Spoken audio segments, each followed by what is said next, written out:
recording again. Okay, I don't want to make this discussion have a super rigid format, but I think everyone should have an opportunity to talk about their own talk. So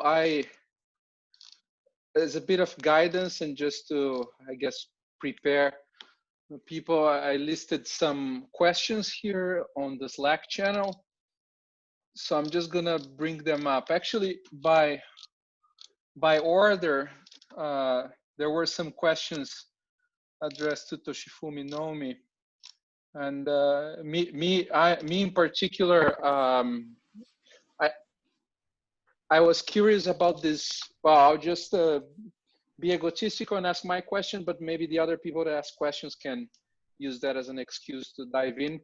I was curious about, maybe you can say a couple words about your presentation. I can make you co-host if you want to share something, but also, yeah, so now you're co-host if you want to share the screen or something. But I was curious about your model where you UV completed the pi on Lagrangian with a single scalar and got M3 equals to 0. So it looked like symmetry going on, but I couldn't identify the symmetry. So yeah, do you have any? Yeah, maybe let me bring my iPad so I can. So yeah.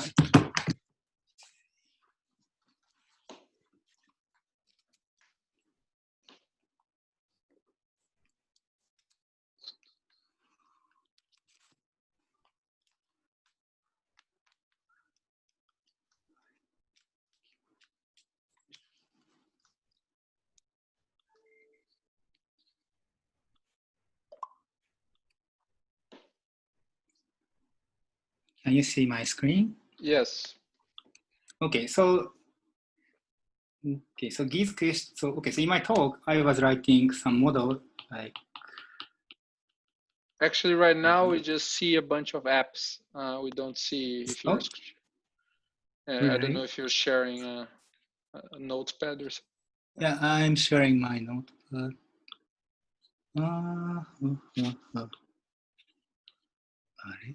Yeah, we see Slack. Okay, let me share it again.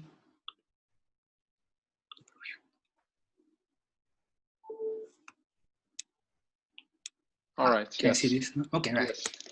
So the model I was considering is something like this. So I was considering one massive scalar sigma and massless pi on pi. And I was looking at some coupling.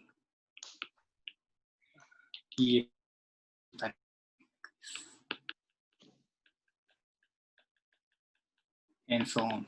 So this is in the language of Goldstone boson, but we can think about some analog in the standard QFT, which with Lorentz invariance.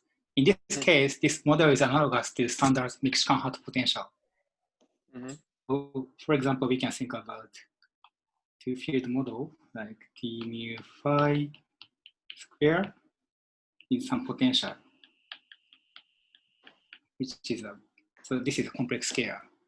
And now we are considering two-field.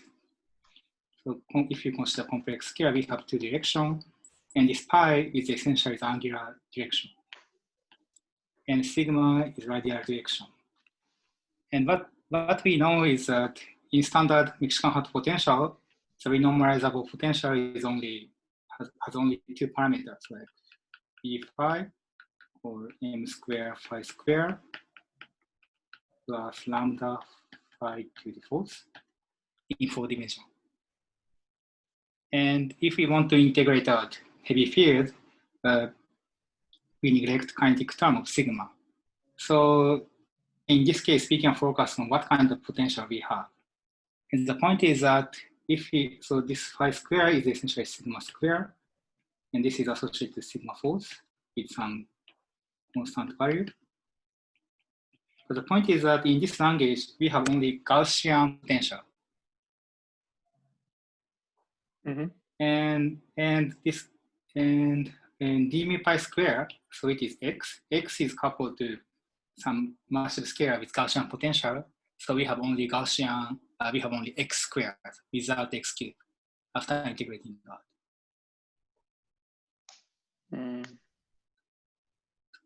So if we think of this Mexican hat potential analog, it's easy to understand. But this is only for triable argument.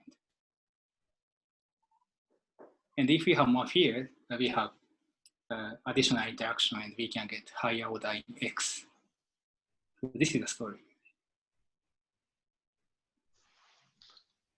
I see.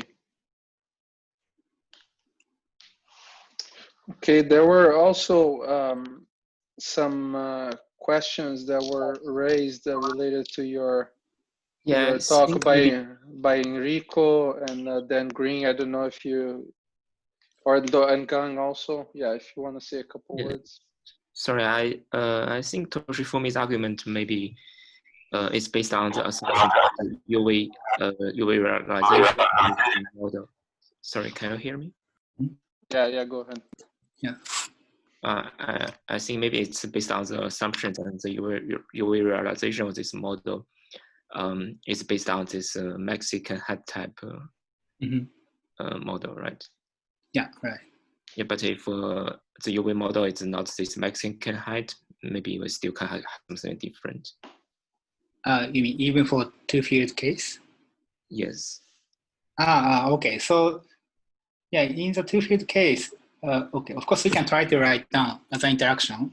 For example, we can think about as a derivative interaction. But by looking at 4-point amplitude, for example, we can say that this guy violates perturbative unitarity at high energy. So if we assume that the theory has no cutoff scale, then we can show that the model is essentially the same as Mexican hat potential with kinetic, with standard kinetic term. This is a constraint from perturbative unitarity. So the logic here is that if there's no UV cutoff, then the model has to be this Mexican hat form. Is that right? So we have only two or three parameters. So is there some U1 symmetry going on that implies that this M3 is 0? Some accidental U1 symmetry? The only thing you can write is like higher order in the pion, or? Higher order in pion. So yeah, if you write higher order in pion, then we have cutoff scale associated to this interaction coefficient. So if there is no cutoff scale, it has to be. I see that Spiros has. You can ask Spiros. Yeah. All right. Hi, Toshifumi. Hi. I had a question about when you integrate out one heavy field, you can you can take into account corrections with scale as 1/mass of this heavy field, right? So would that change your claim of M3 equal to 0 if you consider higher orders in the gradient expansion coming from the okay. So if we consider higher order, let me see. In terms of EFT of inflation, we have something like delta G00 cube with some derivative. So we have more derivative. Yeah. So, but I was saying that if you go, so when you integrate out the heavy field, you take into account the mass corrections, or you send the mass to infinity and okay. So I'm looking at mass correction. Okay, I see. So x squared has a 1/m squared. Correct. X squared has 1/m squared coefficient. I see.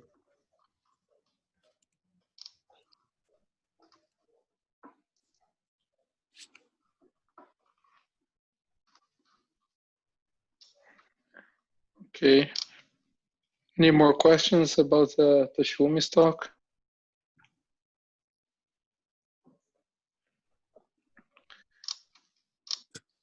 All right. Well, let's move on. I will leave Harry towards the end because we just heard Enrico. So we revisit it towards the end. So I suggest we go to Gang's talk. I don't know if you want to say a couple words about your talk, and then we open up for questions. Well, I think I already mentioned everything in the talk. So I don't know, shall I share the screen too? Yeah, sure, I can make you co-host if you want to show a couple of things.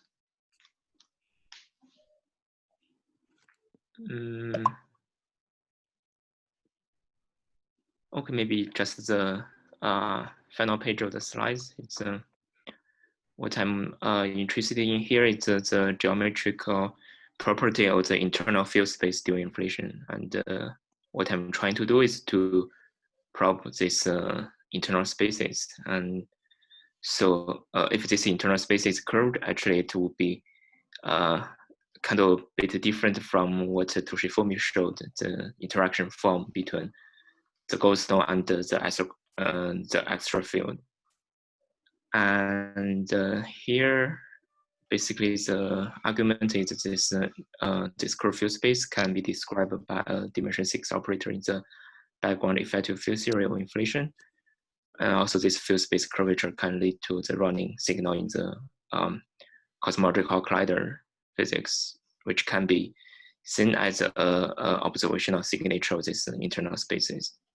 And in the end, I introduced some ongoing research with Anna and also Guy about using the goldstone EFT to look into this more generic and more model-independent signatures of the geometry and also fundamental symmetries during inflation.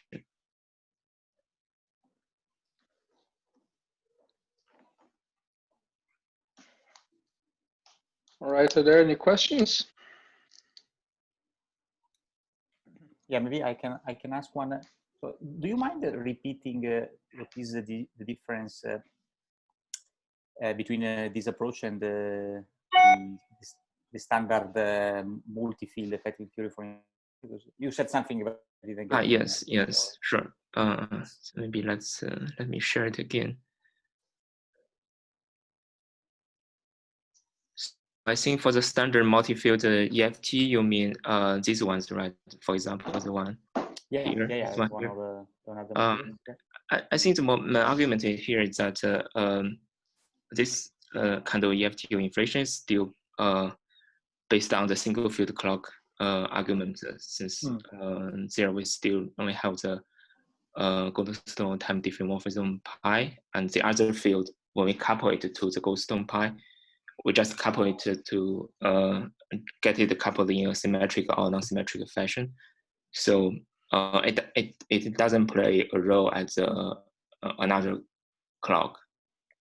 For example, if we consider some picture like this, like a turning trajectory in this internal spaces, then the other field actually would play the role as a clock, and then the coupling, the interaction form between the extra field and the goldstone would be quite constrained, and it's quite different from the one previously shown by Snato and Zanaraga.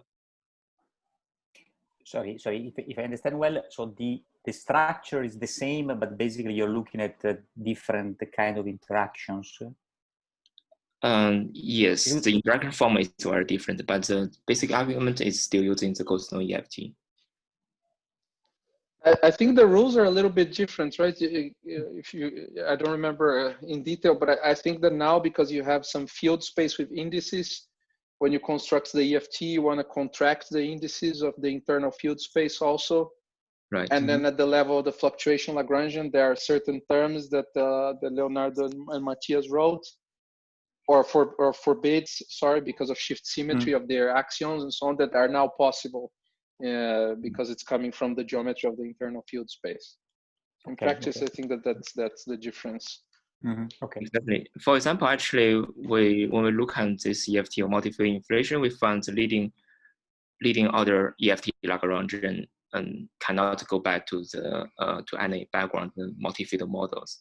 Just like the single field case, we can get the lowest order EFT Lagrangian. It's just a single field zero inflation, right? But in this case, for this description, we cannot get back any background models. So if we consider the approach using this geometrical argument, then it is possible for us to reproduce the results in the literature about multi-field inflation. Sorry, Duncan. Yeah. Can you hear me? That's Sebastian. Right. So we briefly chatted at some point about that. Yeah. So what's the difference? So well, I'll see when the paper is out. But what's the difference with actually doing the computation in the setup of the Lagrangian? You're right. I mean, usually the effective field theory is good because precisely you don't know. It can be these nonlinear sigma models or many other things. But here, precisely because you say curved field space, I mean, well, you have this Lagrangian in mind. So can you explain me what's the difference with doing the computation and in the right gauge? Okay. Yeah, I think the main advantage here is using the EFT of inflation is that we can systematically look into all the higher order operators, right? You mean higher order in derivatives? Yes, exactly. Yeah. Okay. Like, for example, what you worked on, the multi-field DBI inflation some years ago, and I think in this approach it should be possible to capture these models as well. Not only the one with the kinetic, it's still the second derivative in kinetics. I see. So, for example, here you wrote a Lagrangian. Let's call it X, just a standard, I mean, multi-field generalization of X, and the Lagrangian may be a series in X. In your case, X plus X squared, like an infinite series, like for DBI. Is this what you're saying? Sorry, could you repeat it? I mean in a Lagrangian way. For the background, I mean the theory, the background theory corresponding to your effective theory for fluctuations could be X plus X squared plus infinite numbers of terms like DBI or. Yes. Okay.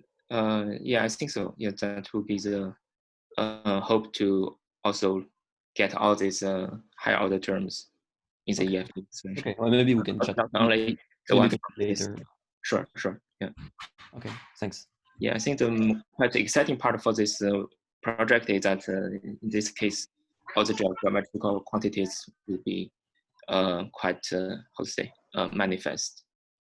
Okay, well, maybe I don't want to ask too many questions, but yeah, but you still have to assume that there is a field space. So it means that in the background effective field theory, I mean in the Lagrangian of your model, it's highly precise. For example, here it's X, the linear GAB, D phi A, D phi B.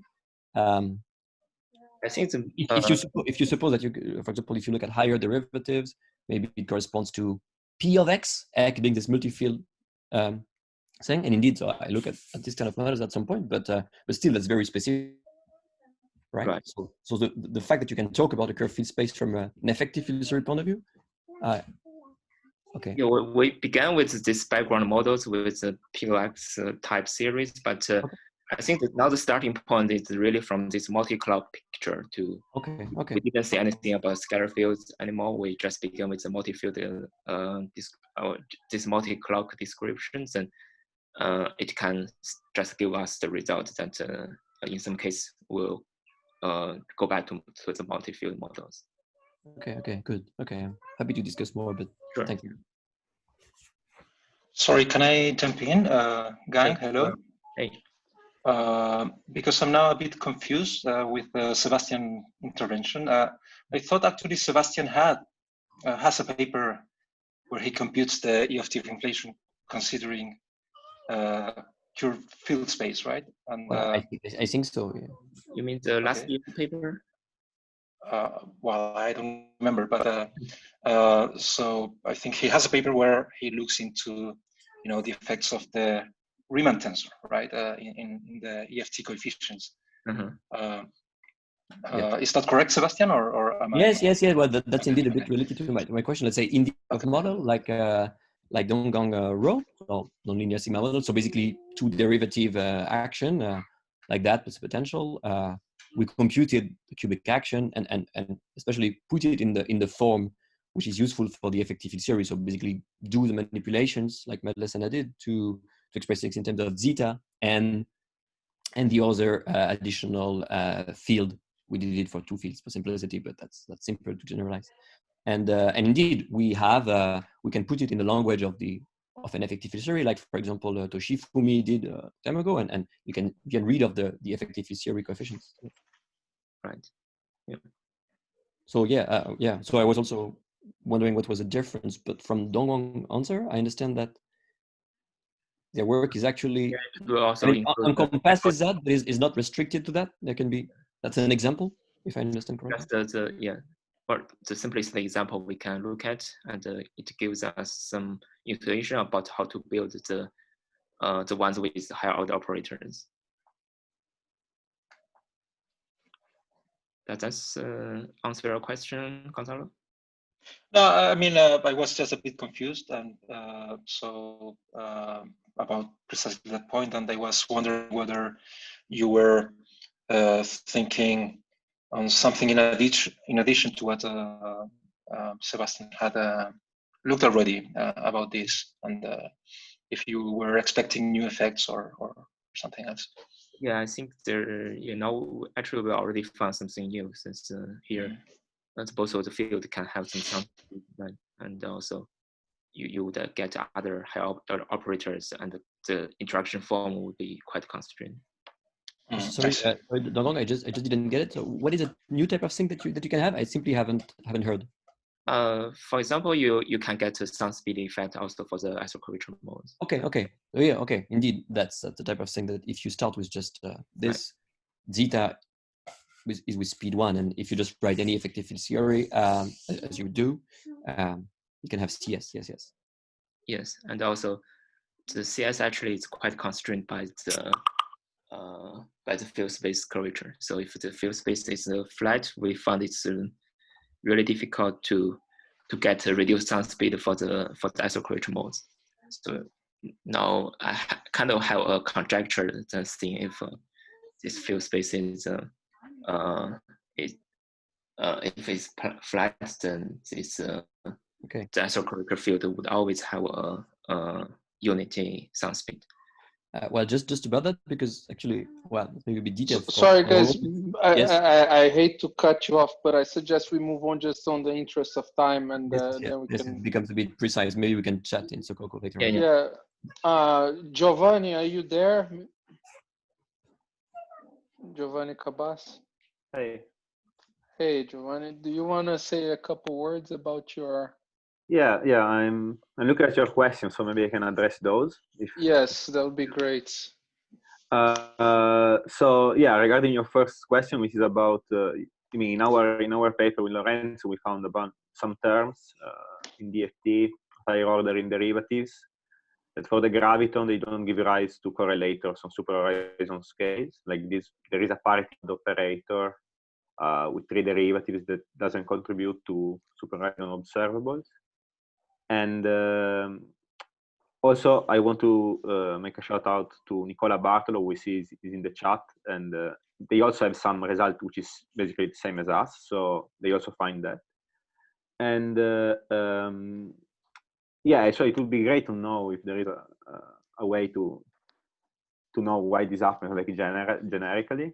I mean, me and Lorenzo couldn't find anything, but I think that the approach is developed by Enrico, and yeah, this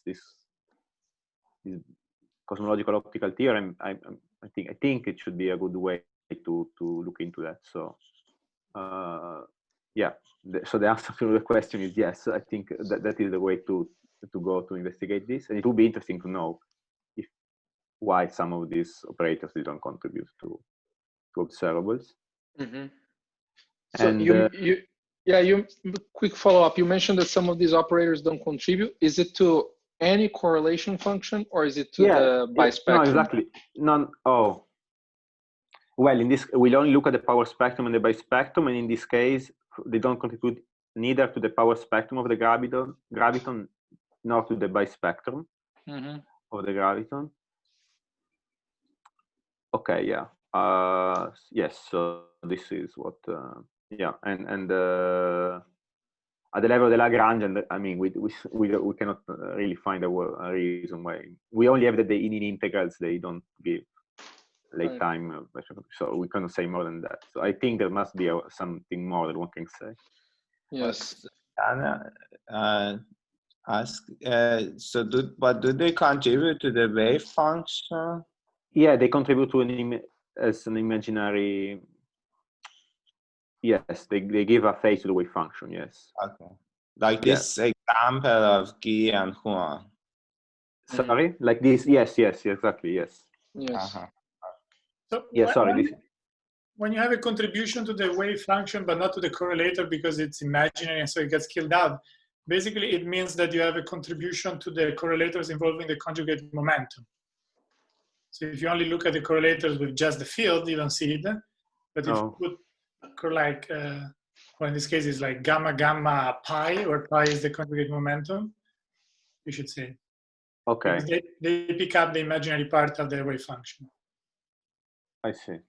Now, I don't know exactly which one, but in general, I think that, I shouldn't say something that I'm not sure about, but I think that if you consider all correlators with all any number of conjugate momenta or variable, you should be able to pick up the whole wave function, real and imaginary, the full thing. Okay, but these conjugate momenta are not accessible.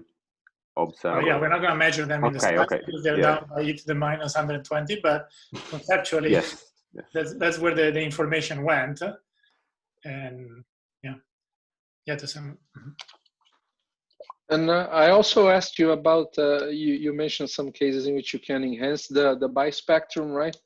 I was curious about some regime in which maybe if Dan Meerberg is around, he can comment. People have speculated that maybe the trispectrum involving a single graviton is something worth shooting for experimentally compared to the power spectrum of gravitons. So I don't know if you have something to say about that. If you can crank up some operator that only contributes to some bispectrum while keeping the power spectrum of gravitons small. Well, okay, yeah, I didn't know how to answer that question very well because since my work was on the EFT of inflation, there I can always put artificially. I don't know if this answers your question, but okay, you can always put artificially to zero, like the operators that contribute to the graviton power spectra. Like for example, a leading ordering derivative. The leading correction is given by some power of the Ricci tensor. This contributes to the power spectrum. I can put the coefficient of that to 0 and just switch on an operator that starts cubic in perturbation. So at 3 level, it only contributes to the bispectrum. But then this is just artificial operator. So the level of, this is just artificial switching off of something in DFT. So I don't know if in some model you can do this. Right. It's a model of that DFT describes, like model in a model independent way. You can do this. So that I don't know. You need to check that it's radiatively stable. That's this choice.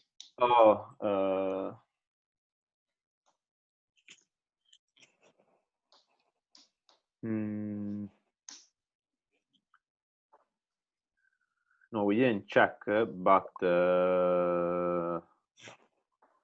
we assume that these are all correct. I mean, these are all correct. I mean, these are all corrections that are subleading in powers of fields and derivatives. So we thought that they were stable. I mean, it was.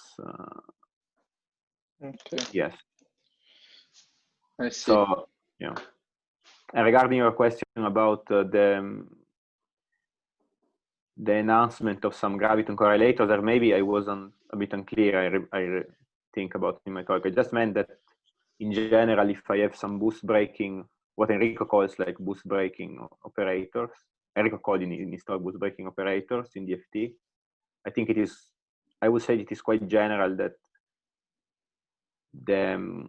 if I compare the prediction for the corrections that I have to like the Maldacena result, the corrections to mixed correlators are always enhanced by 1 over epsilon, because in Maldacena basically the mixed correlators are always like they are down by 0 roll effectively. And if I have some operator that breaks boosts in DFT, then I don't get this. I already get a mixing straightforwardly. and so they are always enhanced. So the corrections from the EFT, they are more interesting in that sense to look for mixed correlators. That it was my kind of my point. I see. Okay, very good. All right, maybe we move on to Harry because we're running a bit short on time. I guess that there were already quite a few mentions about the optical theorem. I don't know if anyone has more questions related to that or wants to chime in. Could I ask a brief go ahead. question? Well, one just really tiny one was whether the theorem about the vanishing of conformally coupled correlators was restricted to contact interactions. That was just a small question. And then was that just contact interactions? If anyone? Okay. And then the other question is, there's just a notion of this the left-hand side of this expression being a discontinuity, and could you elaborate on that at all exactly, somebody, on the sense in which it's a discontinuity? Like, where do you take this discontinuity? Where is this branch cut? Or Harry, do you want to answer that, or are you there?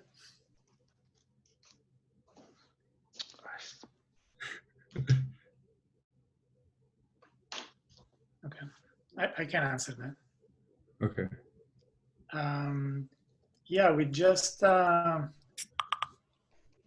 maybe I'll. Okay, can I share? I'm just gonna. It's a straightforward derivation, so it's not an interpretation. So it's really like that's what we derived. So if you can see. Okay. Oh, no, sorry. I wanted to show you the derivation because it's exactly the same derivation that you do for amplitudes when you relate the discontinuity across the positive real axis to the imaginary part of the amplitude. It's just here everything is rotated by an eye. So I don't know if you can see my screen. I hope you do. This is the formula. Yeah. And now notice that when you compute this on the complex plane, it is minus k star. So if k is a purely complex number, minus k star is just itself. Okay. And so this expression becomes the value of the function itself.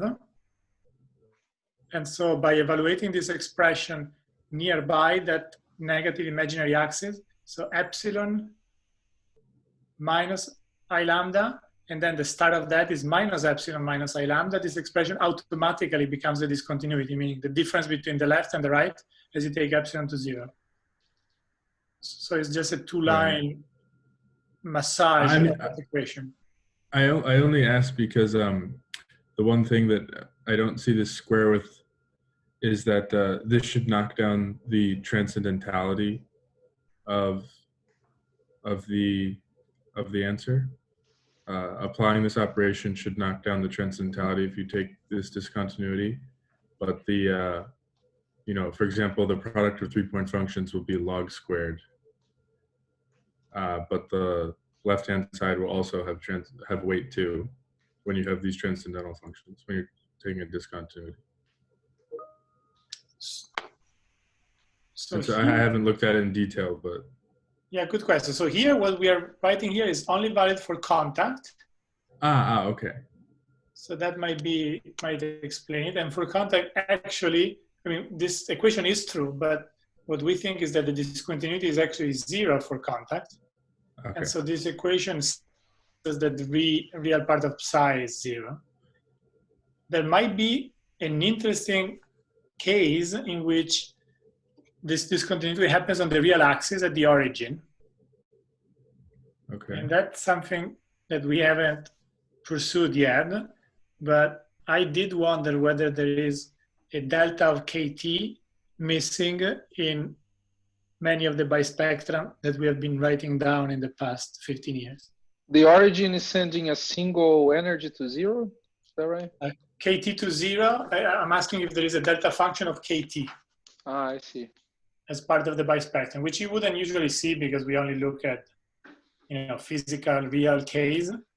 But this expression would suggest, if you take the canonical single field, the integral is convergent on the lower half complex plane, but not on the real axis.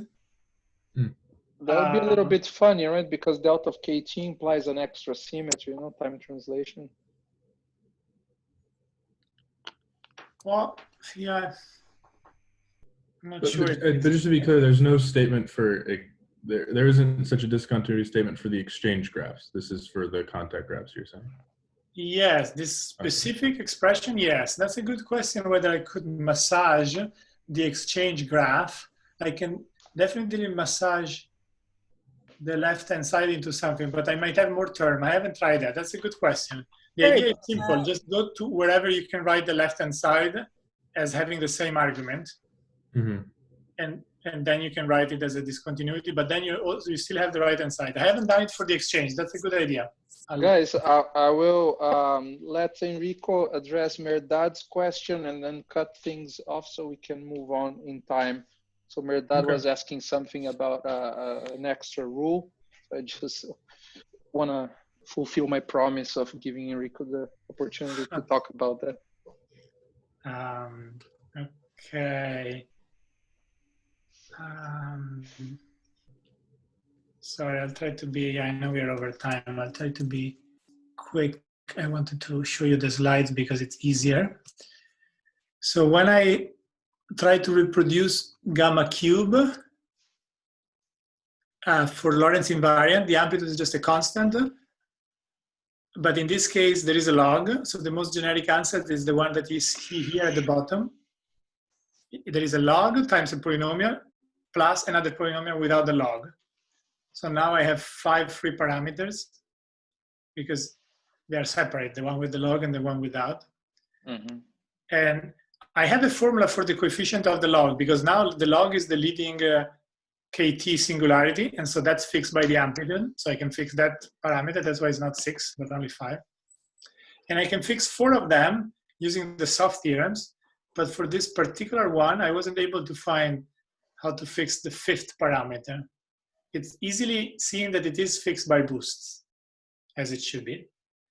But I wasn't able to fix it otherwise. And so maybe there is something I'm missing in this specific case. This case is a bit tricky because it does not reproduce the full Maldacena because single field inflation does break boosts. We usually don't think about it, but it does break boosts because there is still, it only doesn't break boosts when you take epsilon to 0. So this reproduces Maldacena results for epsilon to 0. I see. Excellent. All right, so I will stop this discussion here. Thank you everyone for participating. And we reconvene in 9 minutes for Eva's talk.